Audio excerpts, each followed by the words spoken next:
bandiraɓe on calminama ha joni ko Aïdis TV arti waɗande on yewtere garangal bammal to Tulde Dubbaango Hartallo. Aissata Diallo noon jeeyano ko yanoɓe toon ɓe. Aissata Diallo bisimilla ma calmina bandiraɓe. Eyyi bismillahir rahmanir rahim. Caggal yettude Allah e julde e nelaɗo makko Muhammad sallallahu alaihi wasallam. Jeynaba min salminima. En calmini kadi yeɓoɓe Aïdis TV to goni ene goni fof moƴƴere Allah e moon. Min calmini kadi Tulde naaɓe, min calmini ko sati e ko taari. Aissata nde jaaɗon Tulde nde hade bammal arde on jeehino maayo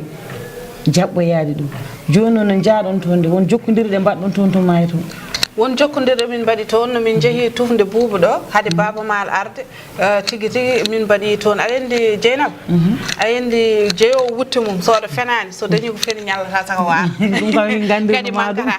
eyyi ko noon tigi rigui min jokkodiri kadi e yimɓe waɗɓe fayida no fewi saabu kadi jeeyaɓe kadi e ñalɗi ɗi e jammaji ɗi hono Oumar Ali Thiam ko kanko woni teddiniraɗo jamma gadano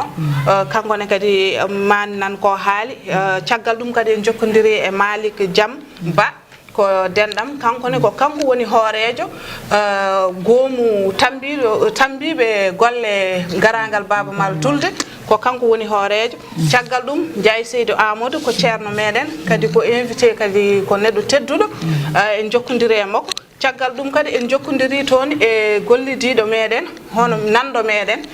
Samba Pam onne kadi machallah ko dariɗo hen darde fayodinde en jokkodiri kadi e Papsal o noon mudditallaji ɗiɗi saabu ko kanko woni coordinateur golle ɗe foof gila tan miijo ngo fuɗɗa ha keɓe keɓaɗe hen ɗe foof ko kanko tigui rigui caggal ɗum kadi en jokkodiri e tokaram kadi min miɗa yiiɗi ɓadadema saabu aɗa andi miɗa yiiɗi ñamde no feewi Aissata Mamadou Gayda koko on kanko woni kalfinaɗo ñamdo e yardu e jippude e ko sati e ko taari fo aɗa andi onene hayso wiyano ko Aissata wiyanmo Aissata eyyi caggal ɗum kadi en jokkodiri kadi e denɗam goɗɗo hono Hadji Ba kañumne kadi koye teddiniraɓe jammaji ɗi jeeya jamma ɗimmo ko kanko tigui rigui teddinira ɗum Dieynaba mbiɗa sikki mi mankinani aɗa suusi mankinde a heeɗano ɗum ɗan kay mankinta ɗum noon Aissata ala no mbawɗen wadde so mbiyen karallo yo rokku en jokkodira ɗe bismillahir rahmanir rahim caggal yettude Allah e julde e nelaɗo makko Muhammad sallallahu alaihi wasallam en calmini en juurima yeɓoɓe Aïdis TV to mbawi wonde no ɓe goniri foof bandiraɓe tekku ala to yano artita wonno e nder lebbe e nder kitali ɗum ɗo oɗo ñalawma e oɗo kikiɗe ene soynatano tigui rigui ɗo e Tulde Dubbaango e Hartallo garangal Baba Mal ko hande tigui rigui yetti hande aljuma kikiɗe aljuma o eɗen ɗo ene tufde machallah on ji pucci gonɗi caggalam ɗi ɗiɗo foof gari ko jaɓɓade Baba Mal ala ko jarani e Tulde naaɓe ala ko jarani e kikiɗo ala ko jarani e jammaji Tulde Dubbaango e Hartallo bandiraɓe Aïdis TV min mbimono kala ko kewi eno kewiri eto kewi ene kewi foof inchallah min kalana moɗon ari ɗo ene noon woni nulaɓe Aïdis TV en gummi to ene Nouakchott ko Babalas kanko woni to keɗɗo to caméra to ko Amadou Bocar Sane e Aissata Diallo kamɓe goni ɗo ene micro o karallagal ko Malal Samba Guissé omon to ene haqqillaji ɗi ko ɗo e Tulde Dubbaango e Hartallo joni Baba Baydi Mal ɗo e Tulde Dubbaango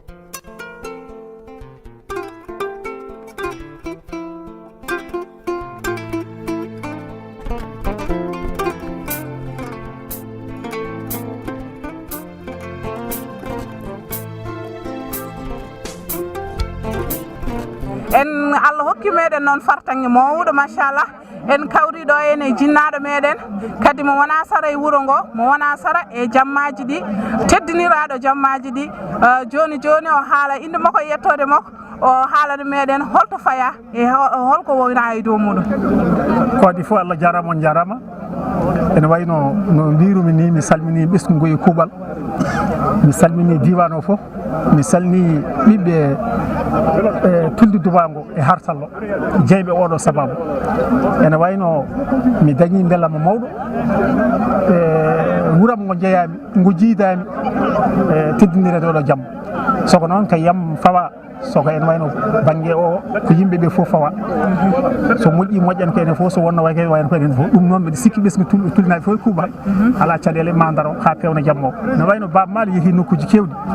kala ko daño hoɗe en jiiɗa kam jaasa sen ɓuurani kam ɗum woni ko addi en ɗo henne ɗum noon gila gummimi Nouakchott ha hanki jamma ha e ñalawma o kala kam belamma no ponnomi yirude mi yi dañi hen belamma no fewi ɗum noon wiyete tan o jotten golle mbiɗa yetta mbiɗa jaram tan fof yeɓoɓe AIDS TV ɗum ɗo ko Rouge et Gourousoir ko ɗum ɗo ko publicité tan wonno saabu ko kanko woni teddiniraɗo jammaji ɗi kadi koye wuuro ngo o jeeya kadi ko kanko kadi jeeyi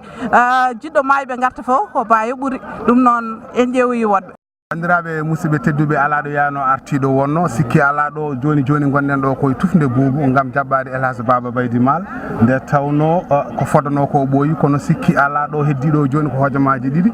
joni eɗen gondi ɗo e hohoɓe golle ɗe walla mbiyan hohoɓe programme hono Malick Diam gorko mo Tulde Dubbaango beela aɗa wawi haalande bandiraɓe golle ɗe no ƴettira ha ɗo yimɓe jarata absolument golle ɗe ene wayno ko sukaɓe Tulde e ɓamdi ɗum ma won joni hitande eɓe darani ɗum pour programme o ko programme volet social wonko eɓɓanɗe ɗeɓe joguino won programme uji ɗiɓe joguino ɓe gandi pour ɓe mbawa yuɓɓinde ɗum il fallait que ɓe jottodira e hono Baba Mal kadi programme o kadi ɓe mbaɗi ɗum sous le thème de l' environnement donc guila nden ko hen wona ma won joni lebbi jeetati donc ɗum ari ha heeɓi ɗo hankkadi donc c'est dernier mois yimɓe foof tini wona guila e hohoɓe leydi guila ministère de l' intérieur ha pratiquement ɓuuri ɗon yimɓe foof tintinama ɗum thème o neldama un peu partout e kadi kala potnoɗo tintinde ɗum e diwan o wona guure saraji guure coopérative e foof goto foof kala ɗo dillata kadi namnama yo ar tawtoro hen ara kadi expose ko addi ko ɗum foof ko ruttade e programme ko mbimi ɗo joni ko projet de développement woni ɗo nalan ɓamtare nalankagal ngal ne hen c'est vrai certes kono bit ɗum o ko ɓamtare nde noon bon Baba Mal kam holliri ɗum par ce que programme ko nanka ko programme mo ganduɗa ko programme juɓɓuɗo no fewi donc yimɓe fof noti men e effectivement ko waɗede ɗo programme uji gonɗi ɗo walla coopérative uji walla kala pelle gonɗi ɗo ene pratiquement ene saaɗi hen ngal wonani au moins à 80% hono fandare Baba o programme nan ka donc ɗum tan woni ɗo quoi effectivement joni noon Allah waɗi Allah hollima ko wonɓe caggal jaɓɓotoɓe Elhadj Baba Baydy Mal absolument jiiɗa kadi wonɓe Tulde Dubbaango Hartallo ɓe holo wasiya mo joguiɗa ummade ɗo faada toon Tulde Dubbaango Hartallo wasiya joganiɗa yimɓe ko adi foof min namni yimɓe ɓe ko needi deeƴal e teere e kadi bon Baba Mal wona neɗɗo wona nalanke pamaro e leñol ngol déjà presque kañum tan woni socle leñol ngol e nalankoɓe kam Baba Mal kañum woni gardiɗo donc mbiɗa sosi yimɓeɓe kene wona foof yo kollu needi yo e jaɓɓogal ngal e jaɓɓoram no hannirta ni par ce que wona ɗo tan ɗo ma en jaltu ma en ndew e laabi he foof koko eɓɓa communiqué ji koko mbaɗa yimɓe fof nandari ene paadi Elhadj Baba Mal e ɗum e sécurité kadi naten hen e jaam jaltiren hen e dow jaam pompier sont mobilisés la santé est mobilisée la police est là donc jiɗɗen kam ko yo ɗum rew lawol yo Allah fewna inchallah moƴƴi Allah jarama bandiraɓe musidɓe tedduɓe kono mbiɗen ni ha joni ko jamma ɗacca ceeɗu mbeɗa sikki oɗo mo daroɗen leñol ngol foof ne andi darde muɗum e pulago ceerno Ndiaye Allah waɗi ka sehil Elhadj Baba Baydy Mal ka sehil kala jiɗɗo ɓamtare leñol so tawi Baba Baydy Mal hande jaɓɓama ɗo an e hoorema jeeyɗa koye teddiniraɓe jammaji ɓe so tawi min namdimama holno jiruɗa golle ɗe ha ɗo yimɓe jarata ɗo holko mbawɗa en jabade hen seeɗa ceerno Ndiaye Amadou Sané Allah jarama a jarama AIDS TV jarama nde jarani ɗum ummade Nouakchott ara ha ɗo e Tulde Dubbaango e Hartallo ara ha maayo ƴeewa ko tuldenaɓe mbaddata e Baba Mal cimtana ɗum bandiraɓe cimtana ɗum windere nde mboɗo sikki ngal ɗon namdal ngal jogoto calɗi goo ko aadi hakkudam e Tulde Dubbaango e Hartallo ɗiɗi ko aadi hakkudam e Baba Mal tati ko hakkude Baba Mal e leñol ngol hakkudam e Tulde Dubbaango e Hartallo kala koɓe menno yuɓɓidde e tuggude kolol gadnol kolol dimmol kala ko be badno be teddiniri en dum foti keden jingue foti keden nuakshot mabbe bad nulade darir walla bada batake walla bada téléphone yen ngar kawrten e nyaldi di ha ko sakkiti ko nde be badi radio mabbe e be jogori uddidde ko min be nyaagi yo wadan be yewtere udditirde e radio Tulde Dubbaango e Hartallo dum mbodi yettabe dum don mbodi jarnabe dum don mbodi namanabe dum don be dokki kam fodde donc dokki kam teddungal mbodi jarnabe dum ko wana dum ko baba mal ko neddo mo jidondirden ko neddo mo golludden ko neddo kadi mo daraten e kala saha kadi ko sakkiti ko tan ko ujunnaaji de e sappo joyi min baddi lapol tuggude Milan ha ma Vicenza kiloji temedde de capande joyi minen baddi e oto goto ha men jetti ton weeti fulbe Italie ndendi ko be ujunnaaje jafudon ko be ujunnaaje jeedi e temedde didi pawdo ko be ciate sappo ciate jeedi walla sappo jeedi caral e der Italie fof fulbe Italie badani mo hodere kangi den o rokkama dum ko asatal sal rokkimo dum e juude makko caggal nde Ceerno Nour wadi khatmu qur'ana o rokka dum ha gasi tubag dari wadi baye o hebi dum e jungo makko o tebbi o buuci dum o namdi rendo gon bele jay saydo am ko do woni mbi mo aha jay saydo ko do woni o telota mi do den mi yettima min dokkodiri jungo o yi dum do ko teddungal ma ko teddungal Amadou Mali Gaye ko teddungal Massamba Jo Murtudo ko teddungal Ibrahima Sarr ko teddungal Jibril Hamme ko teddungal Yero Doro Diallo hande wurbe be maybe be ko an lomtibe dum do annene en beltore ngal teddungal mbi mo mi yettima Bal mi yettima Tal mi yettima Fall mi yettima Mal Bal ko Souleymane Bal kanyum heli muudo hormo ittu boggol dande fuutankobe Tal ko Cheikh Oumarul Fouti Tal ko kanyum andine arabe njaru neddo balejo la valeur de l'homme noir Fall ko Gella Ali Fall ko kanyum nani pekan welgo e hango sewgo o nyingo e Mal non o tawri ko yumma koy ba makko so lekki kangi fudi kangal non yo yimbe be tinno ewa darno dum dawal tarbal ngal ko hakkunde makko e leñol enen gandi enen fof en kumpaka baba mal ko yitere leñol baba mal ko demgal leñol baba mal ko koyngal leñol o nawi demgal pular e pinal mudum hato haada haadi o woni ambassadeur mu e kala fonno dum non holko bawden en wadde ko kala do nodda e der Fuuta daroden mawninen garal makko cembinen dum dokken dum faayida mo furko nde wono neddo ala fodde mu jogo fodde bandumen dum sambaba en jani heewi non neddo ala fodde mu jogo fodde bandum so banden joni fodde nde joda der hen so ciofni fodde nde ciofa der hen dum non Allah jarama on jarama hande ko weltare en ngari Tulde Dubbaango en dendi e halaybe fof en dendi e law fof en dendi e faami toro fof en dendi e Fuuta fof ngam arde hawride odo gorko mo ganduda ko bi dido tanum nayo ko jaatum jeta ko baddo jalore ha dañi hen maroru tikadi wadi manore ha dañi hen jalore e ari hande Tulde Dubbaango e Hartallo ko gorle garti do dum non be mbi so tawi neddo hoyno don togno yo ferto gite mudum dara ko woni yeso mum ko dum non Allah jarama on jarama en beltima en jetti odo télévision mo ganduda wadana ko fuutankobe wadana ko fulbe wadana ko dendangal mon yidi pinal mon yidi bamtare e nuli harallebe hoolabe ko wayno Bamlas mo ganda ko Amadou Alassane ko do jeeya diwane nuli ko wayno Amadou Sani ko diwane jeeya wadi ko wana be do Aissa Diallo en yo ngar dum non ko yettere Allah dum non en jetti dendangal njubbudi ndi haybe garani be gilay Malal Samba Gisena ha heddi be garani hammate joben be gandura mbadi hen golle tidde dum non vraiment en beltima moji Allah jarama Ceerno Ndiaye ko heddi ko maro ko gueɗe puddu yondirto so tawi Allah jabi jabim ko siftinde bandiraɓe wondo ko télé modon mo AIDS TV to camera to ko musidɗo meɗen Bamadou Alassane ɗo e haalirde nde wondo ko musidɗo moɗon Amadou Bocar Sane wondude Aissata Mamadou Diallo kono kewɗen widni tan ko jamma ɗacca ceeɗu kala ko wawi kewde ɗo ono wawi kewirde foof so tawi Allah jabi jabima AIDS TV wadno hannirde ni eno yoɗiri ni beele bandiraɓe foof mbawa fodden humpito arɓeɓe eɓe garani ɓe foof wassalam Allah jarama on jarama. Assalamu alaikum bandiraɓe AIDS TV en dardima ɗo ene bani meɗen gorko kadi gadiɗo meɗen e gollal ngal hono Sampam kanko ne joni en tottanmo micro AIDS TV tan o haalani yimɓe ko addimo ɗo e ko wona e dow mum ko Tulde Dubbaango e Hartallo. Hadema haalde ko jinmi haalde ko yettude AIDS TV ko télé mo ganduɗa tigui bandiraɓe ene poti wattinen hakkille nde wonno ko mbaɗata ko foof ɓe mbaɗanta ko leñol ngol ko tampede mabɓe e warñede mabɓe e yarditare mabɓe ɗum noon ITTV mbeɗa ñaagani on Allah ko woni fandare mon ko yo Allah yettin fandare nde karantagal ngal yo Allah hokku mon cellal hokka mon sembe ha mbawon yettinde anniyaji mon e ko woni fandare mon e leñol ngol ɗum noon mi salminima an hen banggue ka jomtuɗam hen banggue kadi gollal ngal ngo gonɗa e dow mum kadi amin jii ɗum amin ñaagui Allah kadi yo Allah yettinam mon fandare nde wona hunde wemde kono noon alay saago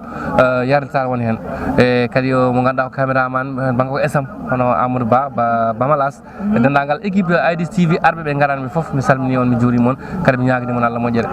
ko wona ɗum ko yettude Allah yettude sababu nde wonno pulaar mo yettani yetti Allah yejjiri sababu yetti ko kadi tiiɗani garangal am ɗo e Tulde Dubbaango ene jogui sababu kadi on subabu mi wawa wasde haalde ɗum kadi ko sababu tiɗɗum hono musidɗam sehlam hono Hammadou Moussa Diop Kamalenko kanko jeeyi sababu jokkodiral e ɓe ganduɗa on ko sukaɓe tuldinaɓe ɗum noon ɓe yittere Allah kam wiyete oɗo sababu kadi kaldumi ko Allah nde wonno kanko woni ƴeygol ngal kanko waɗi jeeyi sababu ha ngabbumi ha yettade hannde hono bandiraɓe men tuldinaɓe halfindemi hon ngal ɗo gueɗal wonande ɗum jamma o foof mi huufoɗumi wallodiramo ha wonde foti wade ni ɗum noon jettata ɗum Allah ko wiide tan kadi bandiraɓe tuldinaɓe eko sawni ɗum tuldinaɓe e endam mumen tuldinaɓe e hoddiɓe mumen kono noon kadi tuldinaɓe e dendagal Mauritanie kala aɓe eeri ɗum e oɗo jamma walla ɗiɗo jammaji hakkude mabɓe élage Baba Baydi Mal eɗen gandi e ganni eɗen gandi e fina tawa hono tulde heeɗan caggal tulde sen kaali tulde eɗen gandi ko nokku mo ganduɗa ma ko nokku pinal ɗum foof ne seyti ɗum guila dawa dawi koye koye calɗi pinal ɗi ganduɗa hoore ma tiiɗi e kadi e nder Fouta hatinta noon e nokku meɗen Halayɓe ɗum noon en jettiri ɗum Allah ñaganade Allah ɓeɗo sukaɓe tambiɓe oɗo programme ardiɓe ɓe e mawɓe kadi ɓeɓe ndendi programme o e ñaganade Allah kadi yo Allah jundu ndono so yimɓe ndenti kuule kerse guitane gueɗal ɗum noon tuldanaɓe amin mbiyamon Allah jarama on jarama yo Allah teddini mon yo Allah kadi siftor mum e moƴƴere nde wonno kono ko wayni wona hunde famɗude so élage Baba Mal yaaɓi jaɓɓal taw ko jaɓɓal ɓamtare tuldanaɓe kadi jaɓɓi jaɓɓal taw ko jaɓɓal ɓamtare so tawi ɓe kawri eɓe ndendini hono ɗeɗo gueɗe ene foti yuɓɓude ene foti wade ni ɗum noon eɗen mbiya Allah jarama tuldanaɓe kala e kuuɓal debbo e gorko suka e mawɗo ɗum noon yo Allah hokku ene fuɗɗorade bisimillahi rokka ene wattata alhamdulillah kadi ni nawatata diwan ni nawata kadi leñol yeeso ɗum noon Allah jarama on jarama IDTV Allah jarama on jarama yo Allah hokku mon kadi yettinde fandare mon leñol ngol ko musidɗo moon Samba Pam kala ko weñi hen ko Allah hodiri ɗum yo wano kono sino sagam kala ko kalmi ɗo taw bandiraɓe ina naftoro ɗum noon wiɓe fuutankoɓe ɓe funnague e hirnague tulde dañi woni rendi ɗum e endam mum rendi ɗum e hoddi mum rendi ɗum e bandiraɓe mum Allah jarama on jarama jaafa ɗon ko noon tigui rigui seydi Pam Allah jarama no comment nde tawno ko ceerno men haalat ɗo en haydara en mbawa ɓeydude hen en ɓennat tan e jeese goɗɗe e haalullaji goɗɗi en dañi fartangue mawɗo saabu kala ko maaye ladde ko jawgal deefi enen eɗen mbawi wiide so ɗum ɗo fof darima ɗo en mo dardiɗen ɗo en o heedani hen sara saabu ko kanko halfinano golle baɗaɗe ɗo ɗe foof ko kanko woni coordinateur général ɗum noon joni o haalat inde makko e yettode makko caggal ɗum namdoɗenmo tigui rigui holno yiiri kikiɗo barme jogorɗo welde so fasi urat puccodirɗon ɗon koye musidɗo moon Pape Sall kam woni kalfinaɗo ko fati coordination de toutes les activités e ko fati programme Baba Mal eyyi Pape Sall min calminima e bandiraɓe a yii ko hande tigui rigui ko heblatano e duuɓi walla e lebbi ari ha heddima ko joni koɗo men o yetto hol pandare moɗon beele kadi on kebdi pandare ɗe min jettani Allah no fewi vraiment min jetta Allah no fewi no kadi komin jinno ko e komin mijorno ko e komin duwarno ko min keeɓi ɗum woni hebde ɗum ko hebde ɗum guila sowata o arde min keeɓi guila no fandi min keeɓi maale ɗe e hande oɗo saaha min keeɓi ɗum noon tuba ko mbiyata e atteindre ses objectifs min keeɓi ɗe kanƴe foof ha timmi ɗum noon min dañi hen caɗele kono noon Allah waɗi hen suturu gueɗe ɗe ndewi lawol guila gonɗo ɗo ha gonɗo ɗo ɓaadi ha gonɗo ɗo woɗɗi ha diaspora mbiɗa andi oɗo saaha haqqillaji fof ko ɗon goni ɗum noon emin jetta IDTV par ce que ma IDTV hokki men fartange wawde hokkude ɓen ɗon ɓe dañani arde ɓen ɗon ɓe dañata arde ɗo hebde ɗum diffusion e ayaw pour wawde yiide holno ɗum yaari par ce que sahaa ɓe mbiya ko hamme nele mawɗo wonde ko kanko nelaɗo o ko kanko tan wawi yettinandemo ko wiyete multimédia ko ene jogui un rôle très important à jouer kañumen dokkata caktata noon ko noon wayi par ce que gila balle tati e balle nayyi ko tuba ko mbiyata ko avant pendant après oɗon gari e wuuro ngo on memi kala ko fonno foof on kebdidi on keeɓi ko jiiɗa ɗon hande gonɗon ko e tufde buubu yidde jaɓɓade kanko woni dialal leñal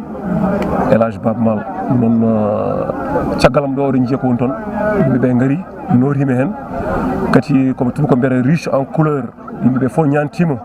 wawde jaɓɓade oɗo biyeteɗo Elage Baba Mal. eyyi Pape Sall a yi min gaddori ko dingaral gongal to en to hirde nde jogori wadde to machallah yimɓeɓe nan toon ko ñantiɓe tigui rigui a yi kadi ko woni caggal ma ko teno ko an tambi golle ɗe foof hol erago mbawata huccinde aɗen dental kala to waɗi yimɓeɓe ane hani go fo e jikku muɗum go fo ardi kono e mbadi muɗum hol erago ma ha yimɓeɓe mbawa deeje mbaɗen ko poɗɗen wadde ko koten toɗen deeje kadi foof mbiɗa ñaagui ko wiyete muñal kadi ɓe mbima mo muñani cuurki heɓata ƴulɓe yimɓeɓe ko arɓe ɗo yimɓe neɗɗo Allah tagui yimɓe kono fondani ɗumen par ce que ɓe ne waɗi muñoɓe ne waɗi ɓe muñata foof nani hen kono minen kam surtout minen organisateur uji muñal ɓuuri hewde amen par ce que so tawi gueɗel toxel ene wawi bonnude foof ɗum noon puɗɗortomi ko minen organisateur uji ɗumin kew muñal kadi aɗa andi koɗo ko muñanteɗo kadi ko saaha dabɓo ɗum noon emi ñaagui kadi aussi yimɓeɓe aroɓeɓe kadi yo mbawa famde par ce que ma wod ko neɗɗo timmani ma wod ko neɗɗo fodanono leela walla wonko manquirta yaade par ce que innama aade neɗɗo inama aade timmani quoi donc yimɓeɓe paam ɗum wonde ma wod ko ngakki wawa foof fewde c'est pas possible ko heddoro ko mankata ko walla ko bonata ko ene hokka minen leçon min jogini stratégie hande jamma so tawi caggal fijirde nde janggo avant ko min jabana golle emin mbaɗa ko wiyete briefing pour ƴewde holko manki holko min essaye de se récupérer quoi min essaye sukkude jolle ɗe wawde ƴewde exemple pour wawde atteindre exemple objectif momin jiiɗi o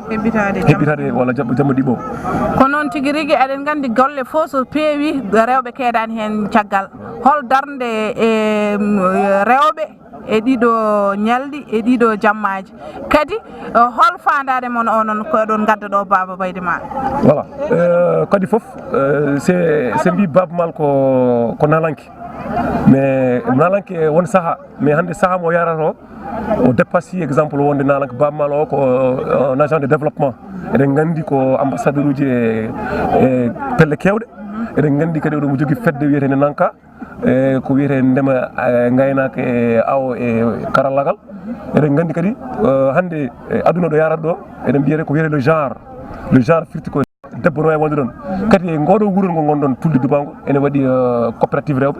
oɗon gandi o jillimi hen eɓe jogui hen darde tinde par ce que eɓe kala koɓe gummoni ɓe mbaɗat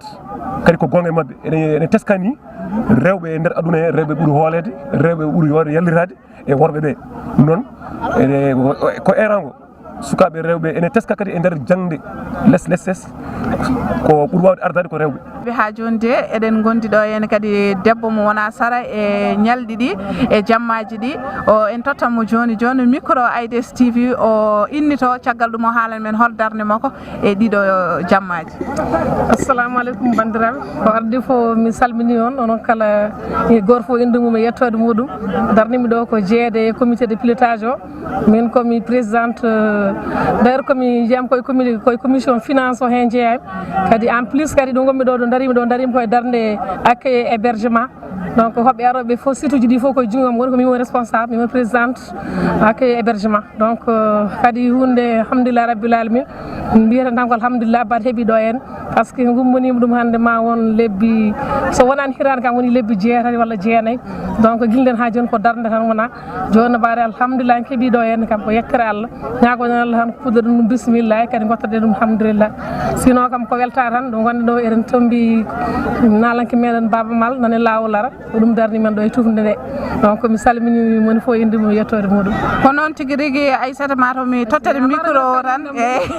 mi tottade micro o tan mbawa bismade bandiraɓe matade ko an woni bismotoɗoɓe ko an kadi woni konnoɓe ko an kadi woni ñamminoɓe jarnam min somi tinnino ko an jogui kalis o koto ma takkotomi eyyi ha joni woni so rufani inchallah kalis o so Allah jaaɓi kala hen ko wone junggam kadi luttama inchallah taala ha joni mataw mi rawane indamde ha yimɓeɓe wasata taw won andu wonɓe kadi ɓe ganda ko Aissata Mamadou Gayde mbiyetema walla Aissata Mamadou Dal to Cidé Jeeri mi ɗo e tulde hen desami donc no mbirimoon ni tan guila tan ha joni ko min tan mbeɗeni hen so Allah jaaɓi somi ɓuuri mi selli ko jusqu'à la fin inchallah donc bisimilla moɗon mi bismima dendagal délégation ngaji telliɗi rewo hen e worgo hen ɗo ha diaspora kala hen telliɗo mbewi ɗum bisimilla muɗum ha inchallah ha ñalɗiɗi e kirɗi fof gasa e dow jaam cellal ko noon tigui rigui min mbi mba minen komin bismoteɓe komin bismeteɓe ɗum noon mba Allah jarama jarama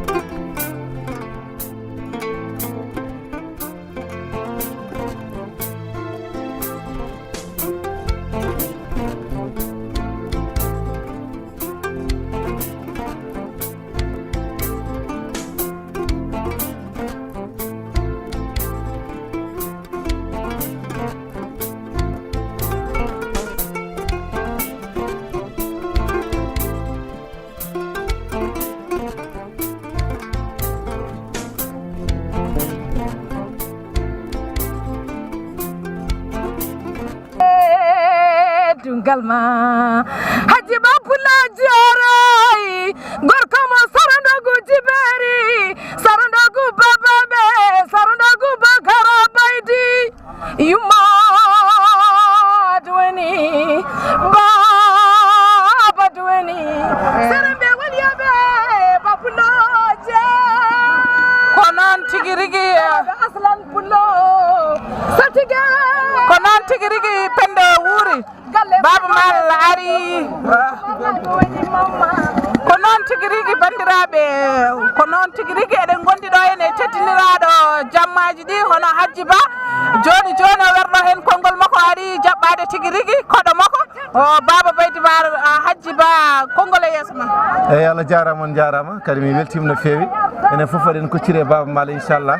kadi ɗum ko teddugal ni Tulde Dubbaango e Hartallo mo ganduɗa dokki men ni ngal ɗo teddugal manggal eɗen jaɓɓo baba mal ɗo e nder Mauritanie mais aussi nder Halayɓe donc eɗen beltini fewi eɗen mbiya baba mal bisimilla muɗum bisimilla ko hande e janggo e ɓawa janggo foof e dow teddugal Tulde Dubbaango donc en jarama eyyi ko noon tigi rigi o bismima koɗo makko ko Hadji Ba ɗum noon bisimilla ma Hadji Ba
sarendo rendi bewlo jenembe mayo yo golgo sarno jiberi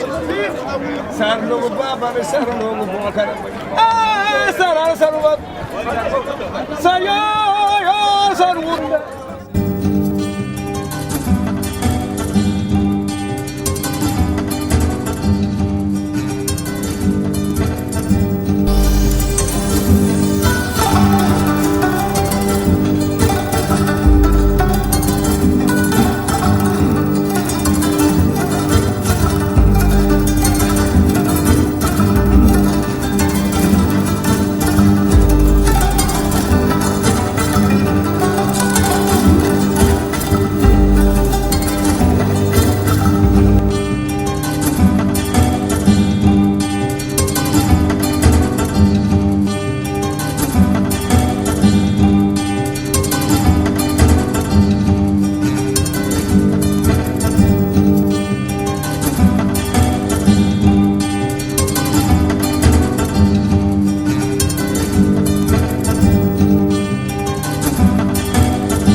aissata an ɗum no waɗi fayida de ala minen ko cikkata men ko keccanono gandumi oɗon mbawno naworde joni ala ko mbaɗaten sowona mbiyen karalla o yo rokki en poftirguel seeɗa gartene mabɓe koye pekka 12 en tawi ɗo noon sukaɓe machallah won wamulla hano hakkite mberoya hano dema vous êtes le point focal de AML Abogué ko télévision mo AIDS woni ɗo en min jettima joni e nder jum joni en jokkat kala ko wawi kewde hen so Allah jaaɓi jaabima ma AIDS TV yaltinan noon ɗum gonɗen koye pongel kode joni wiyete ko zamzam ha joni gonɗen koye balla e walal kala yasmin ba kala jot ko winete ina hay saare kan wallahi AIDS TV inde noni o jomum jetta Allah ina laɗum en jetta AIDS TV min jetti hen kadi Allah ina laɗo muɗum e min jetti hen télé AIDS ɗe jarama AIDS TV eyyi bandiraɓe ha joni ko AIDS TV tan woni ɗo ko minen mbino yon dokku min poftorguel seeɗa tan emin pofto min gatta joni noon min garti joni noon paaɗen koye jaɓɓugal ngal Aissa Diallo holko mbawɗa haalande yimɓe jaɓɓugal ngal eyyi Dieynaba sa namdima kam jaɓɓugal bammal miɗo softa hen saabu ko guila demet ha to tufne buuba ga foof ko yimɓe jiyata toon kadi mi haalanma ay yimɓeɓe koɓe wiyanoɓe to ɓe gar tufde yoɓe kaar dingiral to kono de towno eɓe kooɗa yiide bammal eɓe ɗomɗa yiide bammal ɗum waɗi ɓe ɗaccani ha bammal ari to dinguirel to ɓe gari ko guila tufde to ɓe daari toon sukaɓe ne gulla ene luuka ɗum noon anna yoni ɗum noon joni kay en mbiyat karalla o tan yo rokku en jaɓɓugal ngal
jiiɗi ɗo cecci joɗɗi machallah so jiiɓe ɗo dariɓe ɗo ene oɗon gandi tigui rigui fuutankagal woni ɗo ene mone mum fo nanggui no foti ni Tulde Dubbaango naaɓe fo jalti e keewal ɗum noon garɗon ko jaɓɓade Baba Maal en mbimo bisimilla makko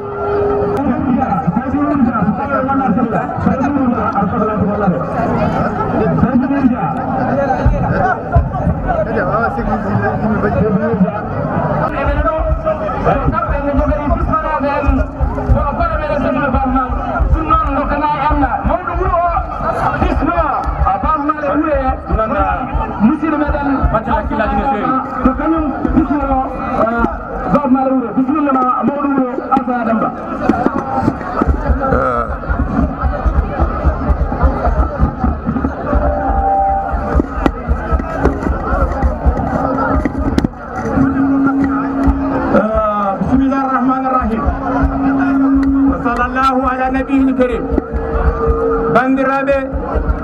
assalamu aleykum wa rahmatullahi taala wa barakatuh bandiraɓe halayɓe bandiraɓe laawu bandiraɓe hoddiɓe men gone partout e mi salmini on e inde Tulde Dubbaango e Hartallo mi salmini on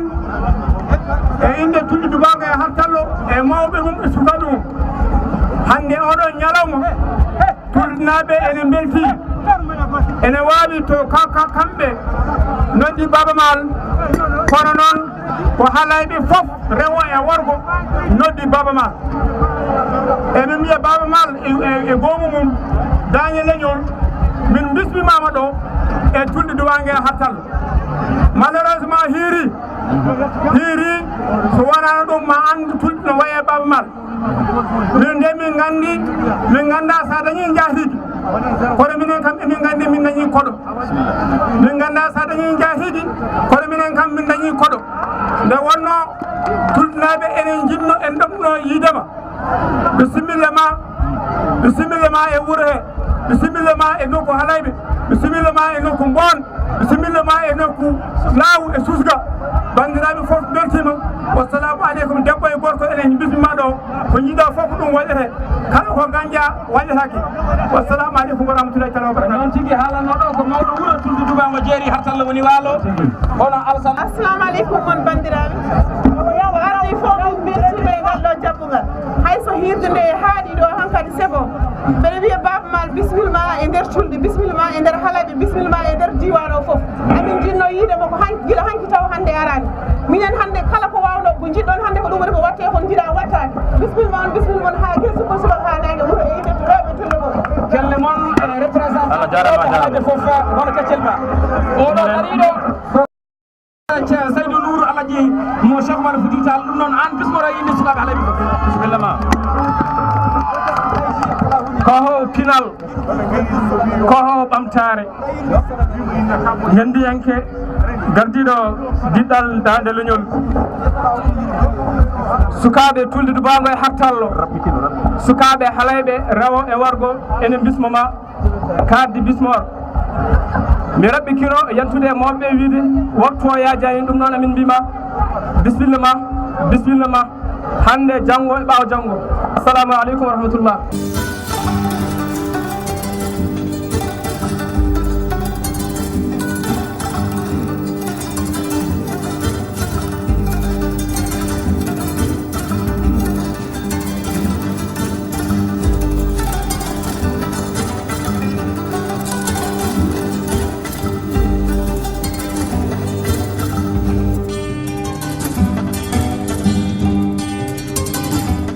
an kam Aissata ɗum ɗon wayno ɗon donc noon nawordemi hen an mate anda a heƴani kadi toon an heƴani toon hol toon ɗon ne ɗaɗo ronka hejji ɗo mino e ma en kejjani toon laaɓi wona laaɓanimi ha joni hayso gongol artiste Allah jaɓi ɓuuri kono rufani kadi an aɗa andi wona yi ɗum ɗo fo ay ko jiiɗa ɗo hen ko yahat ko ɗum tan kewno toon kono an kam an Aissata de Baba Maal jippotonde an kam ɓeyɗo ƴettuɓe mo an kam wona ama sane de kam bablas ma to ƴetti ndo telloɗo e laara ka min kam min gandani min jiw noon kam o suutama ƴeew noon sinno ko min yiyano mi andata ƴettuɓe mo ɓe wonantama kumba te min gonɗo ga joni mi andi ƴettuɓe mono noon ganda jeynam jinmi tan ko artirde haqqille ma e gueɗel gotel ayi ayde so nulama nokku jeyaɗo o e jooɗiɗo fof yo gandu kamɓe poti hen saabu hayso mbuuba diwi toon ma caméraman amen noon ene laaɓi ne selli golle kadi montowo kadi golle makko coofani de min de mbiɗa yiiɗi wadde hen guiri put tan ha saaha goɗɗo joni noon en mbaynoto bandiraɓe tan ma en garta kiirɗeli ɗi so Allah jaaɓi ko leelani inchallah bandiraɓe ha joni ko minen mum